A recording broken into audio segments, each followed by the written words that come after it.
Excited? Yes.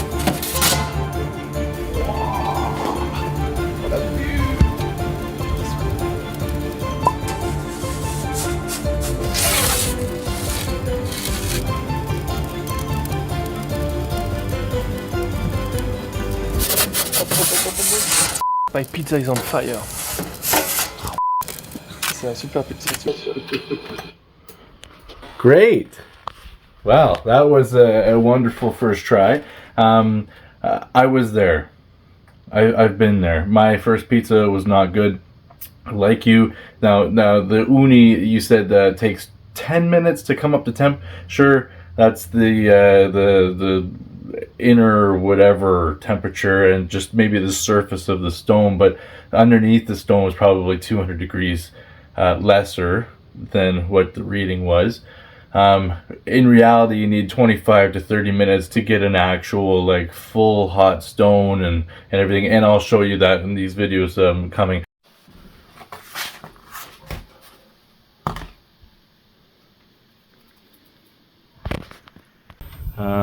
So what I did is, I didn't let the stone come up as much as I should have. It's done though. Oh, too much. So now I'll let that come up to temp and we'll get better leoparding. First of all, I don't know if you can see that. How cool. Anyways, going back to it, yeah, so the uni, you have a surface brick or pizza stone, and you can't, like, the heat doesn't get underneath as well, so you need to constantly have the heat going up high, 30 minutes, and then try it. The other mistake was you didn't turn down the flame, so turn down the flame when you put it in. Turn it down to medium to low, depending on what the oven needs. And then you should get a lot better leoparding. Yeah, I mean, I'm using a Bertello, as you'll see. The stone is raised, so the heat goes underneath much quicker, the faster to get the stone up to heat or up to temperature. You can use wood and gas simultaneously. I'm not in these videos because like you, I just moved into a new rental area and I didn't want to cause too much commotion. It did get some attention, but not to the point that or the amount that you did. But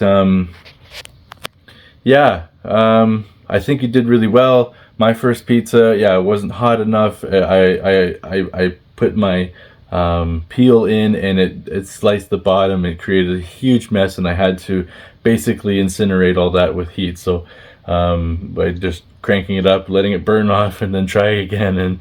But one other thing that I noticed, you would really like the turning peel. Amazon, $20, at least that's Canadian. I'm Canadian. Yeah, and you'd really, instead of putting your peel back in and getting the peel really hot, which is what you want to avoid when you're gonna, put fresh dough on again. You don't want a hot peel. So the turning peel, sorry, it's the one that sees all the heat. You can pull it out with it. You would really like that, and that would up your game as well. And other than that, you did a lot better than I did at the beginning, but some small things, and I'll show you.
cheese because I just had to use that cheese to get rid of it because it's gonna go moldy, and I wasn't proud of it, and I wouldn't feed that to people. But you know, it was just me and my wife, so it doesn't matter as much. And she even commented about the cheese, and I didn't tell her that. But anyways.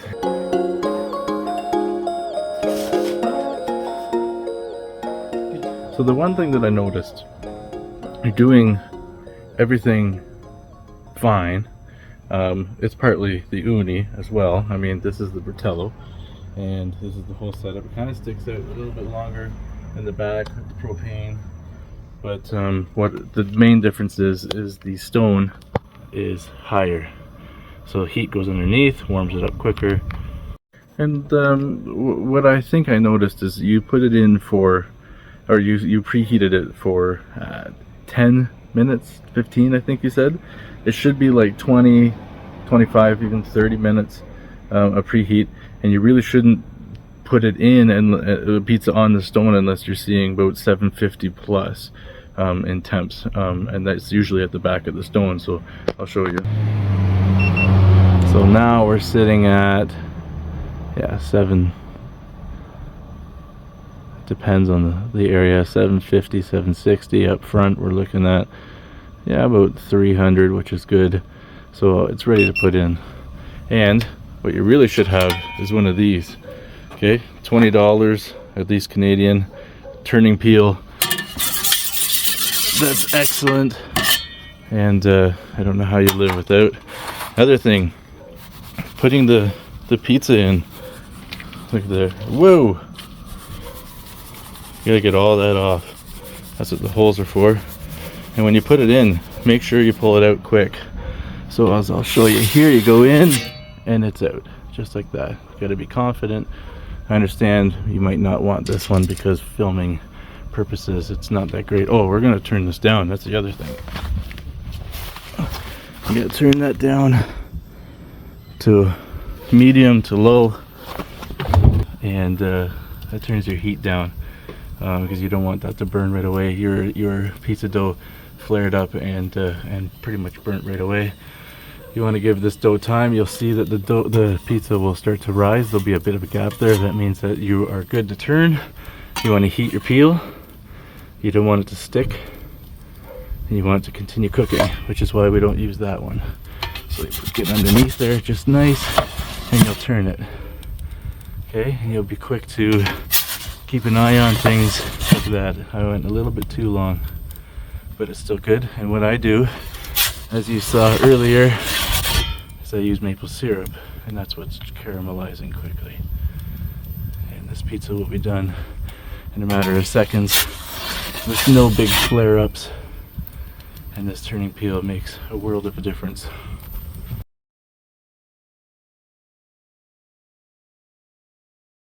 Here we go. Make sure it's loose. Go in, just like that. Lots of confidence, and let that cook.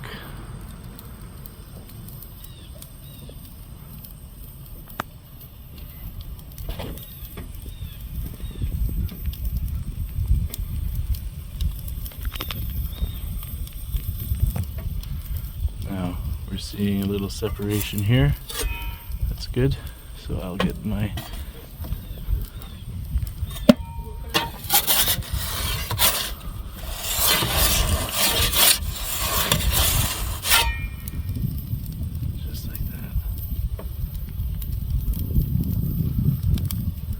quick to keep going.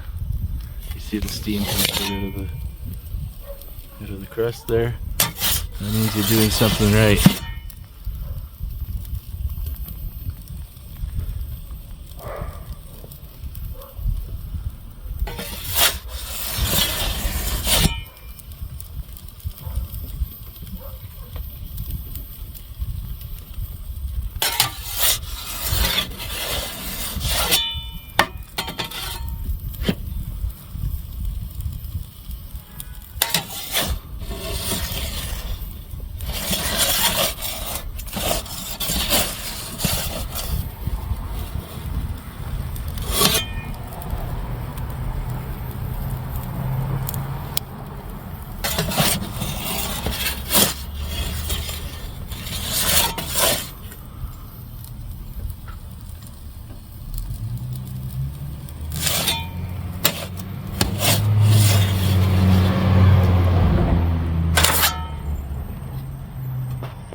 look at this.